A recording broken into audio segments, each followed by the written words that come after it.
The information shared on Light Body Radio is for educational and informational purposes only. The content of this podcast is not intended to be a substitute for professional medical advice, diagnosis, or treatment. Always seek the advice of your physician, licensed healthcare provider, or qualified wellness practitioner with any questions you may have regarding a medical condition or health goal. Dr. Lara May, her guests, and affiliates do not claim to cure, prevent, or treat any condition and are not responsible for any actions taken based on the information shared in this podcast. By listening to this podcast, you acknowledge that you are responsible for your own health decisions and that any actions you take based on the content are at your own discretion and risk. Thank you for tuning in to Light Body Radio.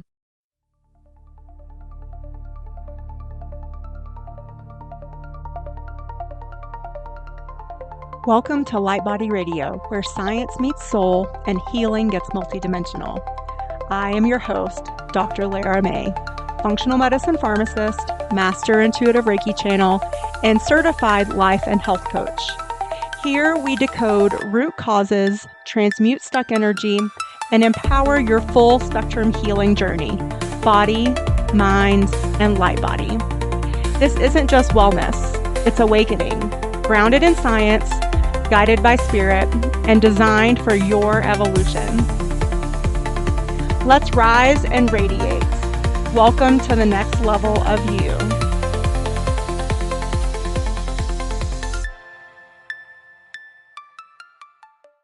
Hello and welcome to Light Body Radio. I'm your host, Dr. Lara May, and today we have with us Chris Burres. He is a researcher, research engineer, founder, and chief scientist of My Vital C, host of Live Beyond the Norms, and author of Live Younger and Better. His primary mission is to help people live longer, healthier, and pain-free lives. Drawing on a background in inventions, manufacturing, and internet technology, Chris has built his career around bringing scientific innovation into the real world. Since the early 1990s, he has been producing ESS60, a Nobel Prize-winning molecule shown in studies to extend the lifespan of test subjects by 90%. We are definitely going to talk a lot about that. Supplying research institutions worldwide years before it became known in the biohacking space. So welcome.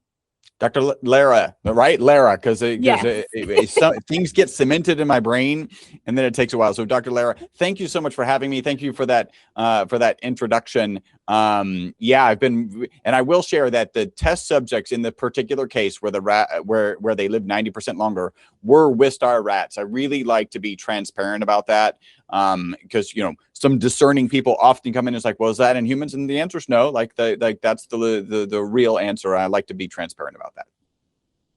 Yes, but there is a reason that we do so much of our scientific research on rats, and so I don't know if you want to say anything about that, like why, why that we do that. Well, so a lot of people are like, oh, it happened in a rat. And I spent, honestly, the first 5 years as this study, this 90% extension of life came out, and we really started bringing this product to market. Actually, like 7 years later, I spent a lot of that time trying to figure out, like, what is the percent? There is a number, right? There's what percentage of things happen in a rat actually turn out to happen in a human, or don't happen in a rat, and also don't happen in a human. And there is a number. We may never know the exact number, but the reality is it's a lot more. There's a reason that we do all of our toxicity testing on rats. First, here's how bad we are at kind of understanding how bad our intuition is at understanding genetics. We are closer to rats genetically than rats are to mice. Now, most people, if you're like me, I was like, oh, there's a mouse is a little tiny rat. No, a mouse is on a whole different tree, a whole different genome. We are significantly closer to rats on the genetic scale compared to than rats are to mice. And so our intuitions about genetics and what might be applicable are really very far off. And yeah, there's a lot of applicability from rats into humans. Okay, I think that's enough of a good. That's a perfect explanation. I think so. We don't need to go down that rabbit hole, but thank you for I clarifying think it's that a for us. rat hole in this case. Yes, Let's but stay out I of the do. rat hole. I think it is good to give people context because we do hear a lot, and especially in my realm where I'm a clinical pharmacist by training and education, and so especially when we look at drug studies, supplement studies, and essentially that's what we're talking about here. This is a supplement, and so that's my next question. Can you explain to the audience what is ESS60, and then also to what is C60? Because we haven't talked about that on this show. I am aware, but I want you to explain it. And then what are the differences between the two and why does it matter? Why should people care? Well, first, and let me share the fact that you're aware of C60 makes me incredibly proud because my lab Oh, is wow. the oldest and longest manufacturer and distributor of carbon 60 on the planet. We've actually been manufacturing it since 1991. And what it is, first, it was discovered in 1985 by 3 scientists. It's this, if you're watching, I'm holding up a model. If you're listening, I'm holding up a model of a carbon molecule, 60 carbon atoms in the shape of a soccer ball. So just imagine a soccer ball where all the lines on the soccer ball represent the bonds between the carbon atoms. So you have a spherical molecule of 60 carbon atoms discovered in 1985 at Rice University, which is here in Houston, where we're based. Again, discovered in 85, the scientists won the Nobel Prize for that discovery in 1996. Our lab started manufacturing it in 1991, a full 5 years before they were awarded the Nobel Prize. I am not a very braggadocious person. In fact, you might hear a couple of times situations in this in my journey where I'm like, Chris wishes he was a lot smarter. But this is as braggadocious as I'll get. It's not unreasonable to suggest that because we were delivering commercial quantities of this carbon 60 molecule to research institutions around the world, because they could actually play with it, get their hands on it, and do experimentations with it, that drove, at least from the timing, the fact that these guys ultimately won the Nobel Prize. I mean, it's a Nobel Prize worthy discovery. And I'll share, there's a new symbol in chemistry because of this molecule. And I'm going to call it ESS60 from here on out because, and I'll Okay. let me define that and then we'll go. We think of C60 as an industrial molecule, and there is peer-reviewed published research that proves if you process it improperly, it's harmful. ESS60 is C60 that's been processed for people and pets. So if you're thinking about consuming it, we think of it in terms of ESS60. So this ESS60 molecule, there is a new symbol in chemistry because of the discovery of this molecule. We're all familiar with the @ symbol, right? That's from your email address.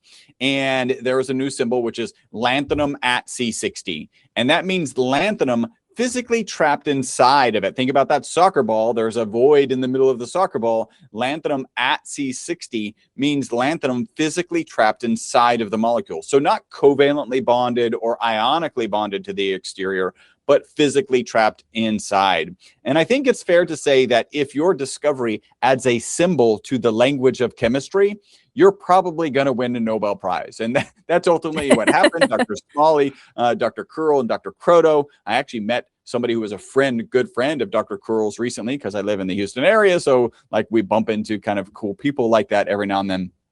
And very hopeful. She knows his widow, right? He's since passed, and she still has the Nobel Prize. I'm hoping that I can get a picture with the Nobel medallion because I've been working with this molecule for almost 35 years now. So discovered in 85, Nobel Prize in 96. The molecule's amazing. So it performs as well or better than the current best material in almost every application. So it makes better inks, better batteries, better tires, better photocells. This is where the pharmacist in you is going, this doesn't sound good. Like hopefully nobody in your audience woke up, looked at their car battery and thought, I wonder what part of my car battery I should be consuming on a daily basis for my health. And the story actually gets a little bit worse first. And that's because this shape right here on the exterior of this ESS60 molecule, it's the same shape, different formula, but the same shape as benzene.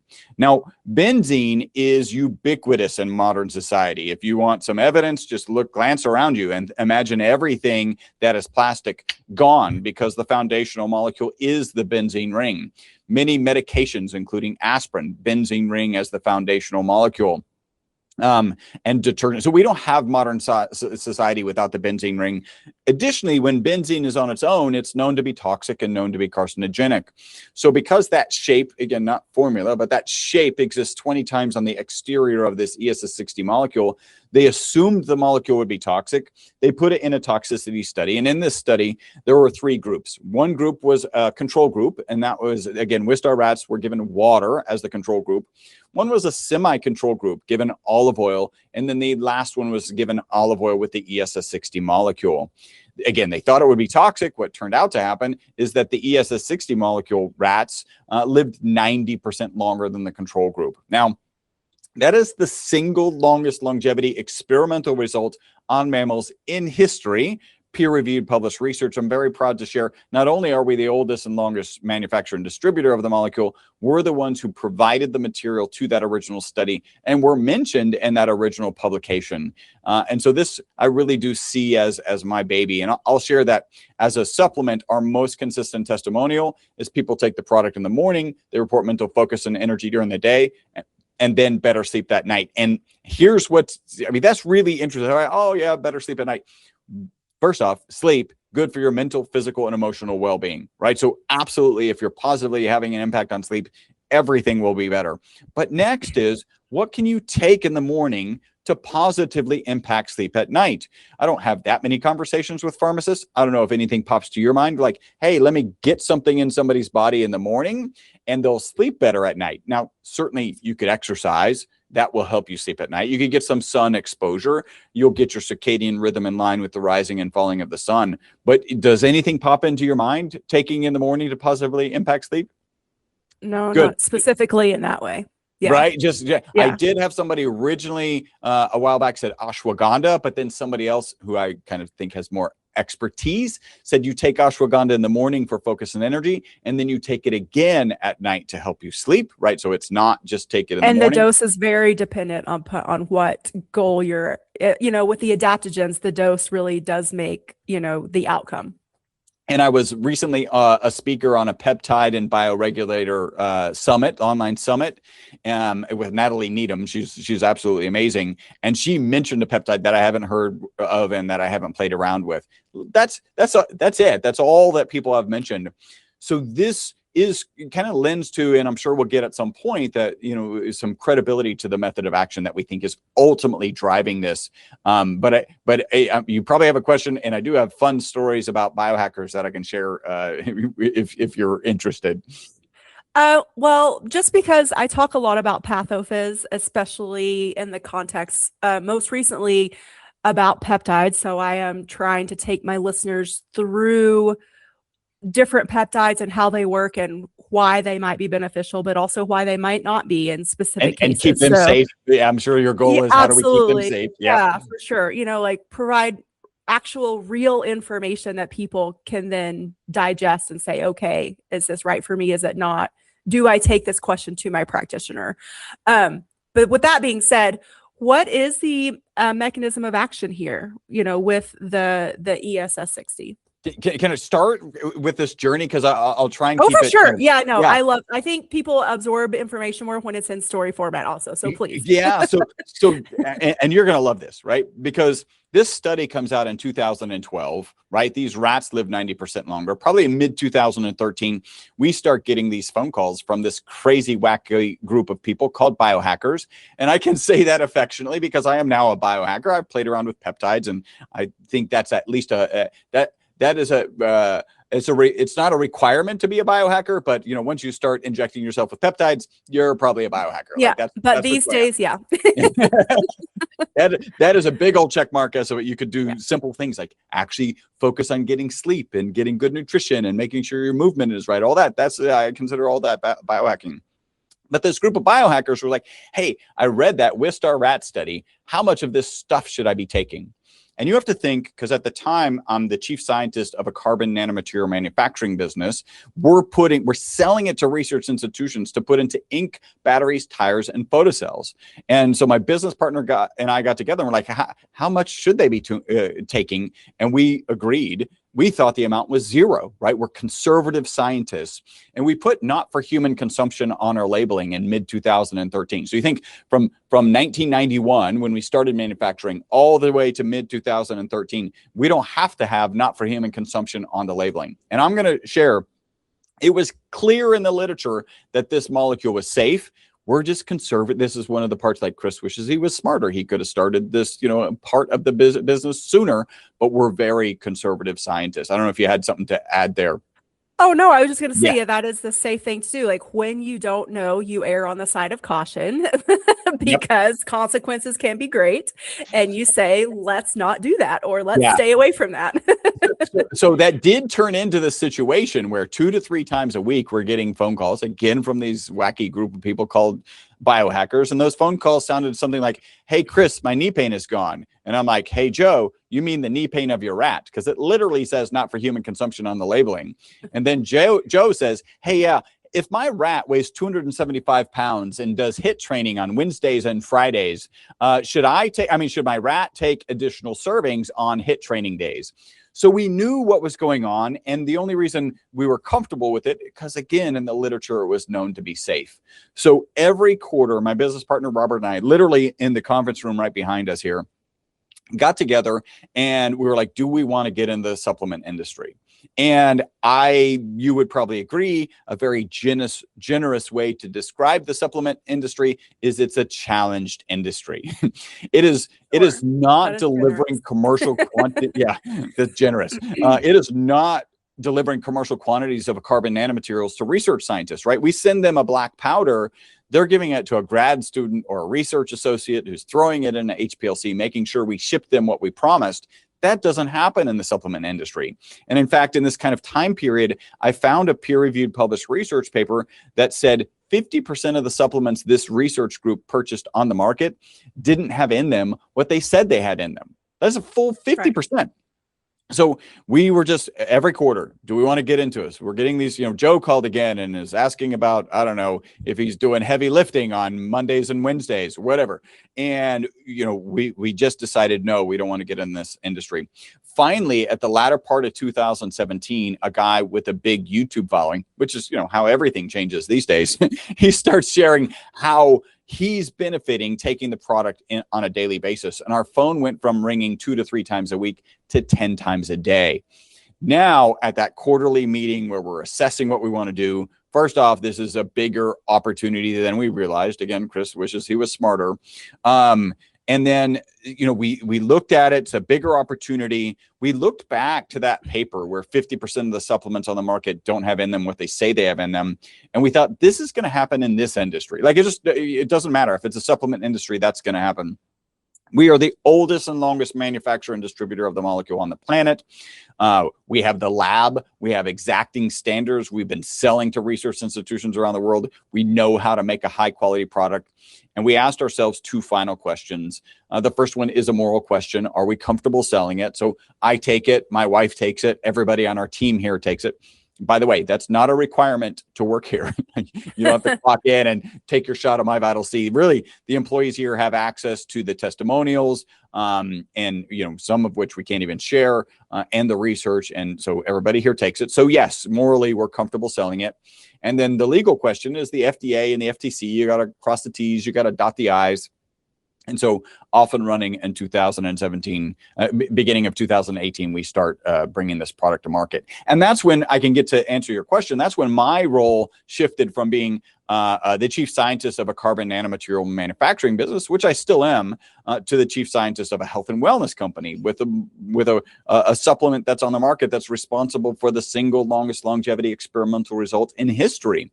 And so I pulled back and I said, what is driving things here? And I'm going to walk you through how I ended up, really at the boss theory, right? First is our most consistent testimonial, focus and energy during the day, better sleep at night. I just landed on sleep. If we just improve people's sleep, we will improve their mental, physical, and emotional well-being. So great, nice place to hang your hat. But then I dove in and I said, okay, these rats live 90% longer. Why? What does the medical community think about aging? And, of course, it's the medical community. They don't all agree, but they tend to think of it as an oxidation and inflammation process. Now, in terms of an antioxidant, there's an ad hoc study on the web showing us to be 172 times more powerful than vitamin C. And then there's peer-reviewed published research showing us to be 125 times more powerful than vitamin C. So I'm in Texas. We put a big old check mark on antioxidant. When it comes to inflammation, we have to be very careful because the FDA equates conversations of inflammation with the diseases of inflammation, which are also the diseases of aging. So arthritis, Alzheimer's, cardiovascular disease, cancers. So if I come on your show and I say, hey, we address inflammation, what the FDA hears me saying is we cure cancer, we cure cardiovascular disease. We are not making that claim. There is so much research and frankly, really expensive research that we would need to do. And we have plans to do it in order to be able to make those claims. What the FDA does allow us to say is we address inflammation as it relates to exercise-induced inflammation, right? So we all had a tough workout or a longer walk than normal, and you feel that inflammation in your body. The FDA allows us to say that we address that. So we can, I don't know, we put a little check mark next to inflammation. By the way, we are starting a clinical trial on hsCRP. That stands for high sensitivity C-reactive protein. That is an inflammatory marker typically associated with cardiovascular diseases and cancers. We just have so many amazing testimonials that we're starting, or we should be starting that study before the end of the year. We've already started a severe and frequent headache study. Can't say migraine, so we're addressing it as severe and frequent headache study. That has already started, again, because of the testimonials that we get. So I still like to dig deeper. Okay, so why is it an antioxidant? Why might it be addressing inflammation, at least as it relates to exercise-induced inflammation? And that's where we ended up on our BOSS theory. So BOSS stands for Buffering Oxidative Stress System. And here's the thing that gives credibility to this. First off, there's peer-reviewed published research that shows this ESS60 molecule gets into the mitochondria. We also know from way back in the 90s, this ESS60 molecule can hold up to 6 negatively charged particles on the exterior of the cage. Here's what that looks like. I know you and most of your audience know this. The mitochondria is the powerhouse of every cell. There's between 50 and 5,000 mitochondria in every cell in our body, except for our blood cells, which have 0, and our brain and neurons, which have 2 million. It's amazing how much energy our nervous system uses relative to our other systems. Like any energy source, there's a negative byproduct. You think about your car going down the road, there's exhaust. You think about a power plant, there's a smokestack with smoke coming out.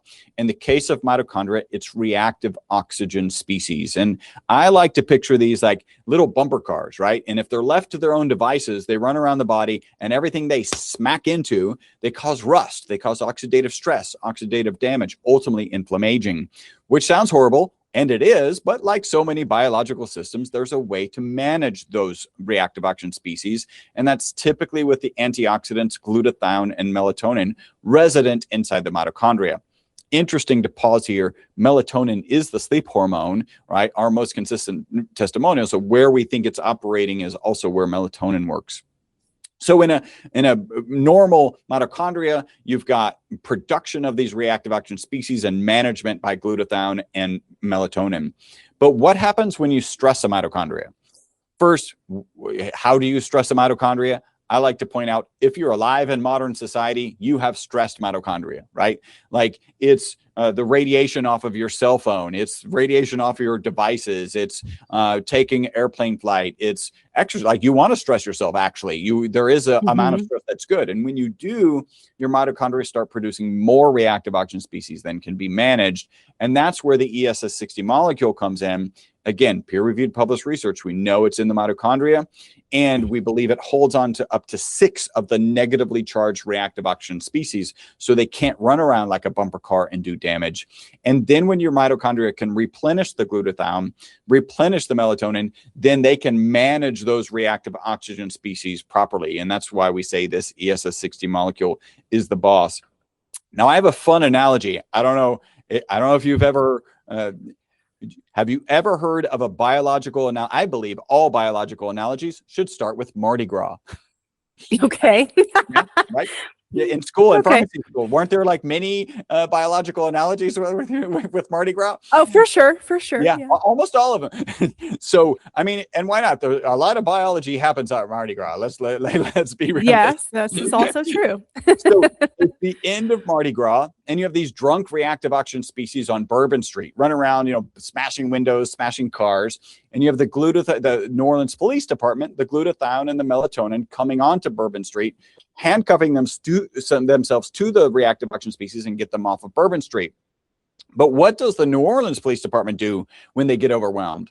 They take those reactive oxygen species and they stick them in a paddy wagon. They attach them to the ESS60 molecule so they can't run around and do any damage. And then when the New Orleans Police Department can replenish the glutathione, replenish the melatonin, then they can handcuff themselves to those reactive oxygen species and get them off of Bourbon Street. And again, that's why we say this ESS60 molecule is the boss. And the real summary is, we believe we're reducing the negative impact of stressed mitochondria.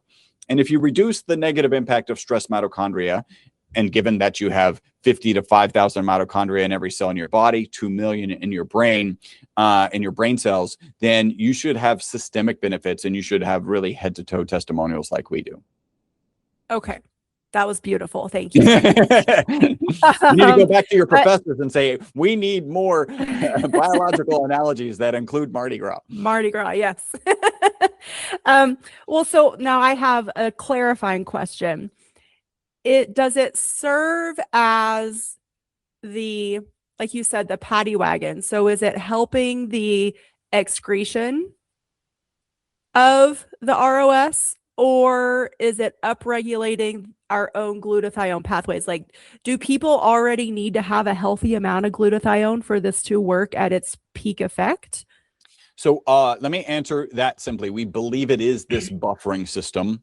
My director of research literally last week came to me and he's like, I think there's a new piece to this formula, which is not only is it putting him in that paddy wagon, but by being in the paddy wagon, it becomes a signaling. It's giving us signals to replenish the glutathione and melatonin to actually call in reinforcements. That's very new. I'm still kind of processing that myself. I'll share it a kind of a different way. So we don't believe it's replacing glutathione or melatonin. We believe it's just acting as this buffer so that your system can replenish the glutathione and melatonin. And you're talking if you have a dysfunctional mitochondria, then where does this sit? And I'll give you this example. I like to think of I love analogies. I like to think of our physiology as a beautiful prairie, right? Beautiful prairie grasses and flowers. And stress is valuable, right? If you don't think, there's a reason you exercise, stress is good. If you're not convinced, think about astronauts when they go out into space. When they come back, their health dumpster fires, right? Their bone density is decreased. Their immune system is compromised. Stress is really valuable. And in this prairie scenario, the gentle rain is the stress that keeps that prairie optimized, right? But what happens when you get a deep, dark cloud pouring stress into one spot, right? You start to do damage. In this case, you make a mud puddle.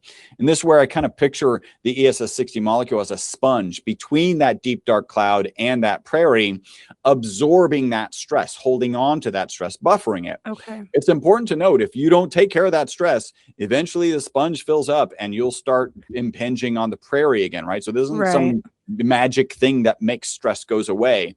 But when that deep dark cloud goes away, I kind of picture you can squeeze this sponge across the prairie, and now you've managed that stress without experiencing the damage. And there's one testimonial that I lean on, even came in before we really landed on the boss theory. This is from Anthony Kunkel. I'm going to say a couple things that you've never heard before. Anthony Kunkel is a 2-time U.S. ultra running champion. So he won a championship at 50 miles and at 100K. And my first conversation with him was really fascinating because he said, hey, Chris, I was taking one serving. I didn't really notice anything. I joke, like all good biohackers, he tripled the servings. By the way, don't do that for everything. There are many, right? Rapamycin, don't triple rapamycin. Like there's lots of things not to triple. It's okay in this case. And he said, when I tripled the servings, I was blown away. I was like, wow, I believe your product could be the difference between somebody having running as a hobby and running as a career. And the reason he said that is because on the last 5 miles of a 50-mile run, which is the phrase you will never hear again, where strength and stability used to be a problem, they're no longer a problem, right? He's a big advocate of the product. He actually will come and work booths with us because he's such an advocate of the product. But that is, if anybody's stressing their body, their physiology, it's definitely Anthony in a 50-mile run, right? That's that deep, dark cloud. That's that sponge that's helping to prevent that damage in the act of the stress, and then wake up. I mean, he sent one thread to me. I did a 30-mile run, went to bed. I was fairly wrecked when I went to bed. By the middle of the night, I got up to use the restroom. I was like halfway better. And then by the morning, I was ready to start training again. Right. So this is that mitigation. This is, again, the kinds of things that give credibility to this boss theory. And you also think about, remember, original testimonial, take it in the morning, positively impact sleep at night. If you're helping your mitochondria manage stress, one of the things that you do during your 6 to 7 sleep cycles every night is clear out your mitochondria, repair your mitochondria. And if they're already in good shape, you get to move on to the next thing in the checklist and manage that sleep. So one of our testimonials we get, a couple of weeks ago, I had a conversation, separate conversations, and they were like, I'm not sure I really noticed anything. I was like, well, how are your dreams? And they, both of their eyes got Bambi big, because like, no, I'm remembering my dreams again. And my current theory, right? We don't have the research to support this. My current theory is there's a checklist. Fix mitochondria, work on, memory storage, work on emotions, which is the REM sleep, right? The dreams. And if the check for the mitochondria is already done, then you can move on to the other things. And that's why, we get testimonials of, it doesn't matter if I get 5 hours of sleep or if I get the full 8 hours. By the way, I'm not recommending to not sleep, right? Sleep is very important, but people are able to manage it better because, again, I think this is that the boss theory is making sure your mitochondria is in better shape as you're going into your sleep cycles. Yeah. And let's be honest, there's plenty of people out there that would prefer not to sleep. They are these type of people that, there's 24 hours in every day. And, sleep is such a waste of time. I've heard this specifically from my husband too. So I'm like, I'm the opposite. I'm like, I love my sleep. I can't get enough just because it's so enjoyable. But yes. No, you and I are on the same thing. I really do enjoy the sleep, but I'm also, I feel like I could be more productive with less. And by the way, I'm not using my product to get less sleep, like get that sleep.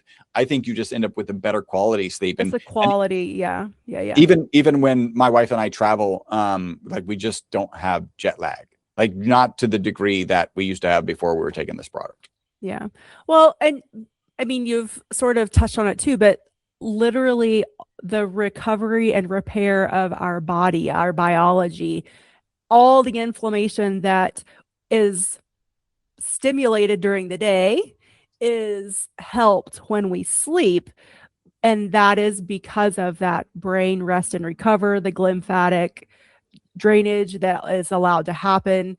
And so with that, then does this also help our detox pathways, or do we just need to be supporting them along the way? So how does that factor in? Because we do talk a lot about detoxing and detox pathways on this show too. So there's a couple things I can run through, kind of 3 of them here. So the first one is the molecule, right? So there are some great detoxers, and I like to compare it to activated charcoal for a very specific reason. And activated charcoal is great at absorbing, at detoxing, right? It's carbon. And it's carbon, exactly. But activated charcoal never gets into your physiology, right? It stays in your intestinal tract. Now, it's the bile pathway that kind of brings things that need to be detoxed into your intestinal tract, and then the activated charcoal can do its magic. We sent some of our raw product to the University of Houston, and they compared it to activated charcoal, and they said it performed as well or better than activated charcoal, which is great. And this molecule gets into your physiology, right? So there's some reasonable reason to believe that this is not just working as well as activated charcoal. It's working in places that activated charcoal cannot work, right? So that's one. Another one is, and this really kind of breaks down to be pretty simple, which is, are mitochondria involved in your pathway, right? Like if you think about your detox pathways, are there any mitochondria, that are necessary to process, to have your detox pathways work? And the answer is, of course, yes. And the numbers between 50 and 5,000 per cell in the detox pathways. And so, yeah, that's going to have a positive impact. And then I like to share this. If people, because I've done a longevity summit, I interviewed 55 experts in longevity, including Ben Greenfield, Dr. Stephen Gundry, Dave Asprey. And I compiled all this information, and people ask me, where should I start, right? If I'm thinking about longevity, if I'm thinking about a wellness journey, and I'm sure you'll agree with this, it's probably not on our product, right? You need to get your exercise, your nutrition, and your sleep right. And frankly, that might be reversed: sleep, exercise, sleep, nutrition, and then exercise. Really, it's got to be all three. Mm-hmm. And I really believe that requires mindset above everything else. And here's why. Because if you don't have the mindset to change your sleep pattern and put your cell phone out of your bedroom, then you're not going to do it. You're not going to make that change. If you don't have the mindset to change your nutrition, if you don't have the mindset to either start movement or push movement, right? So start walking first, but you should be doing some resistance training. Like if you don't have the mindset to make those changes, it's not going to happen. So mindset's the most important. And I do think when you think about having 2 million mitochondria in every brain cell, that this product works at the level of the mitochondria and can help get to the right mindset to help kickstart these things. That's kind of where I sit with this. Don't start with us, but there might be some people who it really serves well so that they can get their mind right. Because I mean, you whatever you're dealing with, it typically involves brain fog, right? Like your clients are probably coming to you and one of the, I just can't think and I'm forgetting my keys or whatever it is. That's your brain cells, and you've got 2 million mitochondria in there. And so if you can help that do a better job, or more specifically, reduce the negative impact of stressed mitochondria, then you're going to have an impact there. Yeah, I mean, and this is something that we do talk a lot about on this show, that our thoughts create our reality. And so we already know that is also backed by scientific research, meaning that you called it mindset. We can simplify that even further down into the individual thoughts that we're thinking have a direct impact on our cellular biology and chemistry. Yeah. Therefore, physiology and cellular function. So, hello, yes. Yep. Come on, people. It all starts in the brain. We know this. Yeah. Yes. Okay. So then I want to take this to something a little bit more specific in terms of a metabolic condition. In my personal opinion, diabetes is one of the most preventable health challenges that we have. Almost, unless it's type 1, which is an autoimmune dysfunction. Type 2 diabetes is absolutely 100% preventable, and in the early stages, reversible. And so can we talk about that piece and how these two might influence? Because also too, so much of our metabolic dysfunction, which includes a myriad of other diseases, high cholesterol, cardiac problems, weight gain or weight management, is influenced by our blood sugar regulation and or dysregulation, hormone balance even. Yeah, I'll add a couple of things. And I think ultimately when you start breaking those down, you start breaking down kind of autoimmune diseases in general, they tend to land in the mitochondria, right? Yes. If your mitochondria, so it's not just a powerhouse, it's a powerful signaling organelle, right? So it's signaling things that are driving inflammation, autoimmune disease, inflammation. That's why the FDA kind of equates those two. I do want to share this story because it's funny when you mentioned type 2, because I believe, like, my mom was diagnosed type 2 diabetes. She fixed it within 6 months, like just got her diet right? And this is not rocket science. She's diabetic. She's not doing insulin. I know my brother is. His diet's not too bad, so he's probably a little stronger genetically. But I'm pretty sure he could fix it with movement and exercise. But so I just saw it, like, with my mom. diagnose, got away, done. I've interviewed people like Dr. Robert Lufkin. He wrote a book called The Lies I Taught in Medical School.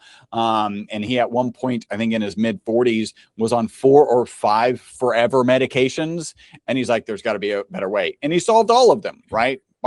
With the right mindset, by getting exercise, nutrition right. So this is going to sound like a weird segue. My son has ADHD, right? And there was a point in elementary school, he was not getting out of elementary school. My first visit to the principal's office was, we sit down at the table and he goes, your son earlier today was standing on this table, which I can't laugh at, as hilarious as it is. Like, I can't laugh in this moment. And he's like, there's nothing angry. I've had angry kids in my office. He's just out of control, right? So reluctantly put him on a medication with the intention, and we've done this to this day, of never increasing the dose, like just no matter what. And talking to him constantly about, how do you feel? And we call it squirmy, right? When he gets squirmy and he just can't hold still. How does that feel and what's going on? And often it's related to not eating, and there's all sorts of things. So he's still on the same dosage now, which is probably a third of the dosage by weight compared to when he started. So that was a goal of mine. We've gotten there. Goal ultimately to get him off of it. His pediatrician retired, and he changed, and he's on a call with the pediatrician, and he's explaining to the pediatrician, by the way, my wife is there. I wasn't on this call. He's explaining to the pediatrician his goal is to get off of this ADHD medication. And the pediatrician says, no, that's not how this works. Like, this is like a diabetes medication. You never get off of it. And so my son mutes the phone, right? Looks over at my mom and says, at my wife, and says, his mom, and says, this guy doesn't know what he's talking about. Because my son is like, I'm teaching him stuff, and he's listening to podcasts and all this stuff. And my mom looks over at him and says, you didn't hit mute. I love it. So absolutely big believer that that you can address these things. And again, you've got to get the diet right. You've got to get the movement right. And, if you're just, it's both, right? But again, the mitochondrial dysfunction, it just keeps coming up and up and up. The more conferences I'm going to, we're really becoming aware of how pivotal. And it's not that surprising. It's like, I still get people who are surprised that, what you eat. I interviewed a guy the other day who is solving, in some cases, schizophrenia. So he's a psychiatrist, with the ketogenic diet, right? Absolutely. Schizophrenia, right? And then I kind of pointed out, it shouldn't be that funny, because you were trying to solve it with a pill. Now you're just solving it with everything else that you put in their mouth, right? And he's on board and he understands. So it is driven by what goes in your mouth. But then where does that go? Well, that gets processed. You got to get your gut biome right, and then that goes directly to energy sources for your mitochondria, so your cells can do their jobs. Yeah, excuse me. So much, that I want to say here. So, especially along the aspect of mental health and or neurological diseases, because we have what we call neurotransmitters. Some are meant to excite the brain and some are meant to calm it down. But our energy pathways directly impact how much excitatory versus how much calming are we getting in terms of what's actually happening. And then the brain is wonderful because it needs glucose to operate. But even if you take that away, it can exist on ketones, which is a much cleaner fuel to burn, if you want to think about it that way. And so that's why now, even in the hospital, I'm going to say that I don't think it's utilized enough, but even in the hospital world now, we have prescription ketogenic diets that are available for our prescribers to use. So we know that this is evidence-based medicine, so to speak. Yeah. And hallelujah for that those two things are finally coming together and having that recognition and implementation. And so, so I think it's really important, again, just to be redundant here today, that if you can address those inflammatory pathways, you can literally get to the root cause with that ROS taking those reactive oxygen species down the pipe, getting them out of the body, then you're, by definition, just because it's chemistry, Yep. you're going, I mean, you're going to have a more positive impact on the biology as a whole for the human body. No, 100%. And it's interesting because I'll get on some podcasts and I'm like, well, might this be good for heart conditions? And I'm like, well, do heart cells have mitochondria? Yes. Is it liver conditions? I'm going to share that original study that came out where the rats live 90% longer. My director of research came to me one time and he said, this could have been 5 separate papers. It's such a powerful paper. And so here's one of the very powerful pieces.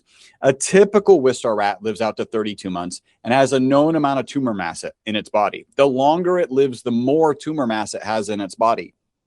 Even though the myvatal C rats lived out to 62 months, 90% longer, none of them had any tumors. Now, I tell this story to some people and like, oh, cure for cancer. And I'm like, no. And then I add, just for good measure, another no. There's a big difference between dealing with a cancer that has metastasized and potentially being a cancer preventative, right? That piece of this story suggests that it could be a cancer preventative. And we know good nutrition, good exercise, good sleep are cancer preventatives. But I will add this. There's a Petri dish study. By the way, the lowest possible, I would take an anecdote over a Petri dish study because an anecdote happened in a human and they're still alive. And a Petri dish is just a Petri dish, right? But this is pretty powerful. In a Petri dish, they took cancer cells and healthy cells and they introduced an anti-cancer agent, which is usually just a poison. You're trying to poison the cancer cells and not the healthy cells. In the presence of the ESS60 molecule, there was increased efficacy against the cancer cells and protective effects for the healthy cells. So in that presence of ESS60, more cancer cells died, less healthy cells died. And the reason, so we haven't dug into this, but my first thought is we're dealing at the level of the mitochondria. We understand that cancer cells use different energy source. They focus on sugar. Use so much energy to, anyway, sorry. Keep right. No. And because we're at the level of the energy source, there's probably something going on at that level. There's another guy who has a theory that the actual the shape of the molecule gets into cancerous DNA because it's replicating so fast, and then actually stops it from replicating. There are patents related to this molecule as a cancer treatment for pets. So there is like a lot of potential research that's going to happen in the cancer space, and that's pretty profound. The next thing that's in the study, which is kind of cool because I mentioned liver, one piece of this study is they injected a separate group of rats, not the ones that live 90% longer, but they injected, again, the 3, water, olive oil, and olive oil with ESS60. They injected them with carbon tetrachloride. Now, carbon tetrachloride is an oxidative agent that attacks the liver. They let the rats process it for 24 hours, and then they euthanized them and looked at the livers. The water rats didn't recover from this carbon tetrachloride poisoning. The olive oil rats recovered just a little bit, right? So their tissue looked a little bit healthier. The ESS60 rats almost completely healthy. So as an antioxidant in the liver, which is probably tied, I mean, we have to be very careful. By the way, I haven't said the FDA has not evaluated our product. It is not intended to treat, diagnose, cure, or prevent any disease. Right. I always say, as we share anecdotes, just assume that won't happen for you. Dig into the research, and if it makes sense, we'll probably have a link for you at the end. But protective effects in the liver is probably why we have people who imbibe and don't suffer as much the next day. I have to be really careful about what I'm saying because the FDA considers a hangover to be an FDA issue, which sounds crazy at first. Seriously? Yes. Now, it sounds crazy, right? But I'm going to say 2 words and then you're going to go, oh, that makes sense, right? Because it sounds crazy because you did this stupid thing to yourself, right? And here are the 2 words: alcohol poisoning. That's what a hangover is. Yes. Too. And as soon as you get to poisoning, a spectrum of severity. Yeah. Well, I mean, and then, but like, and I've talked about on this show and it's funny, like probably one of the most common emails or texts I get from friends, like before they go to Vegas or something. What is that thing you were talking about where it can help me not be hungover tomorrow? And that would be NAC, N-acetylcysteine. And again, because it is the precursor to glutathione, the master antioxidant. And so in the mitochondria. Yep. exactly. And so, and our liver is the master detoxifying organ of our body other than our skin. So, I mean, and that's why I like to keep it at the level of biology and chemistry and physiology, because, whatever your opinion about the FDA out there to our listeners, they can't literally argue against the biology, the chemistry, the physiology of the things that we're talking about. Like it is what it is. Yeah. And, we're just talking about pathways. Yeah, exactly. Gingerly, we are talking about pathways. Yes, gingerly. That came together just as I was saying it. Okay, I know. Where do you want to go from here? We are coming up to the end of our time, so let's talk about where people can find you or more information or all those good things. Well, before we go there, I just want to share. A lot of people are like, what might you experience on the product? And how quickly might I notice anything? And some people notice immediately, right? There are people, and I think, in the days of yore, they were the shaman who like smelled the daisy flower and knew that would cure whatever, right? Like your clubfoot. I don't know, right? There are people who are like that. And so we certainly have people who will take the product and like, oh, this is amazing. I feel energized immediately. I am not that person. Like, I've had conversations with doctors and given wrong answers about myself. And then when they ask more questions, I realize that I've given a wrong answer about myself. So I am not that intuitive person. We tend to think about the experience on the product like a 3-month experience, where with direct parallels with our most consistent testimonial, which is people take it in the morning, they report mental focus and energy during the day, and then better sleep that night. So month 1 is really about focus and energy. And I lean on one particular testimonial here. Got some product to an influencer. She took the product in the morning. She sent her video in that evening, and she pointed out that she didn't finish her cup of coffee. Now, if you're a coffee drinker, that's a big deal. One to not finish it, period. And then 2, to even notice it. Like it's a big enough deal. And I'll share, I used to be a 2 to 3 cup of coffee per day person. I'm now more like a half to 1. It's about the ritual. I actually take my product while I'm making my coffee. So I'm a little nervous about changing my routine. Because the last time I went off the product was the first serious headache I had in 18 months. Like that was my bad experience. That's actually why we're doing the severe headache and severe and frequent headache study. So that's month 1, focus and energy. And there is very good research. If you're able to replace some saturated fats with a healthy oil like olive oil, then you'll have some weight loss benefits. So that's very well documented. In month 2, we think of it as sleep. And I really think sleep is happening all along, but everybody gets, 1 or more or less of sleep per night, right? And so it's not this, unless you're Brian Johnson, right? And then he's, whatever, unconscious at 1 hour and then waking up. That's not my life. Definitely not a perimenopausal woman, that's for sure. Oh yeah, no.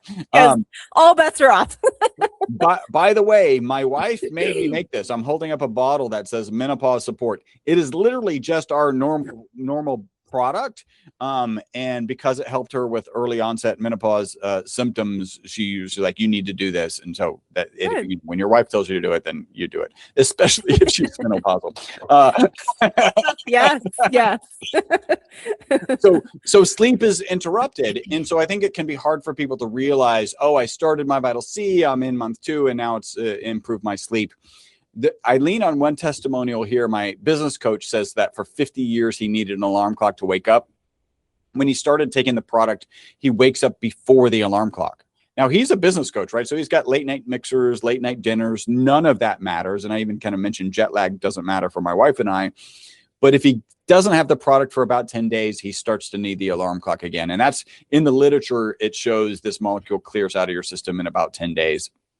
And then finally on month 3, This is where, reducing the negative impact of stress mitochondria, systemic benefits. Frankly, we get testimonials that are so powerful that we cannot share them. We've got to do the research, and we will do that research. I lean on my father-in-law was walking with a cane at about the 3-month mark on the product. He stopped using his cane. He started walking farther. So not because of our product, but because he's walking further, he's losing weight. And that became this kind of systemic benefit that landed for him. So we do think of this as a 3-month experience. Okay. Can I ask why? I want to be very respectful of your time, but I do have one more question. Oh, I'm good. Within that context, especially, since I want to take this high level to the biohackers. So those people out there that are using the N of 1. Yep. So when we talk about peptides and other things like maybe methylene blue that directly play in this mitochondrial ATP space, there is a concept of overpotentiation. Like, can we be overdriving the train?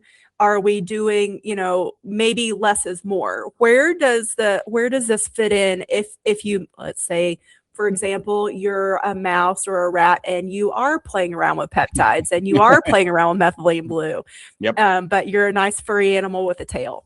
And you're doing HIIT training on Wednesdays and Fridays. Let's say, just for example, genetically speaking. so I think one, methylene blue, I've had people kind of talk about potentially the trifecta of mitochondrial support is red light therapy, methylene blue, and the ESS60 molecule, right?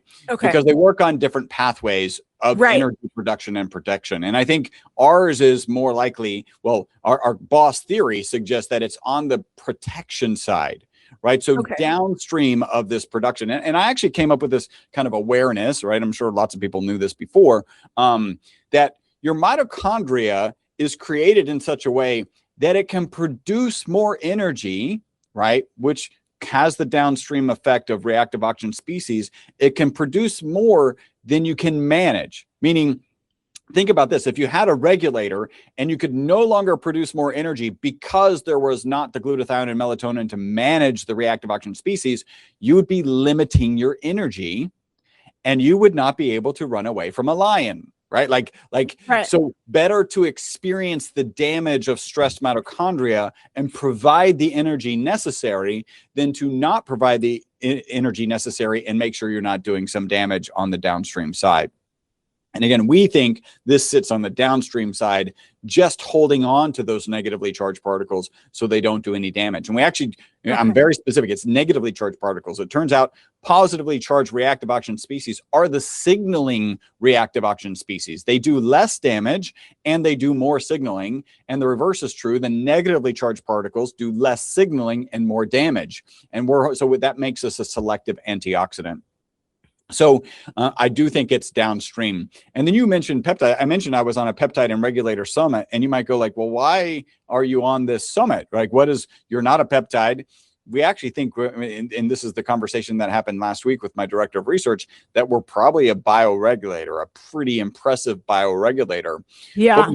But my conjecture in going into peptides, like you have all of these receptors that these peptides and bioregulators are triggering, but all of them ultimately are speaking through the mitochondria. And if you have dysfunctional mitochondria, your peptides are going to be less effective, right? So if you want the most efficacy from your peptides and bioregulators, you need to make sure that your mitochondria are functioning at their best, or at a minimum when you're pushing them, like when you're pushing the accelerator and they're producing these reactive oxygen species, that you're not getting that downstream negative impact. And so I think this molecule sits as that downstream reduction of negative impact. Okay, beautiful. All right, now we can move on to the other things. I was like, wait a minute. I love it. I love that. These are, one, they've helped me push, our theories and understanding of what's going on, and it helps educate people on, what's probably going on with this molecule, again, at the level of the mitochondria. I love that a lot of stuff. Yeah, go ahead. Yeah, like where it fits into the actual, the I don't know how we want to call it, but like the all of the options, all of the available options. And like you Yeah. said, there's 3 different mechanisms of action of the 3 things that you brought up. And I think that's very important for people to understand, that you're not just hitting this one pathway multiple times in the same way. You're actually creating and supporting the human biology in 3 different ways, with the goal ultimately being, we want to feel better. We want to optimize. We want to function better. We want to show up as best as we can in the lives that we have. So, yeah, 100%. No, that's, and again, we sit with the BOSS theory, buffering oxidative stress system, that we're sitting in that buffering section. Yeah. Beautiful. Okay. All right. Any closing words? Well, yeah. I mean, I've made a link for your audience. Yes. If anybody's interested in trying it, it's myvitalc.com/light body. And there's a couple, let me walk you through this page, because I've got a number of things on there. First, I did do a longevity summit, interviewed 55 experts in longevity: Dave Asprey, Ben Greenfield, Stephen Gundry. I asked all of them for tips and tricks and shortcuts, and I compiled those in 18 biohacking tips for your name and email. Right there at the top, you can get those, the PDF of those 18 biohacking tips sent to you.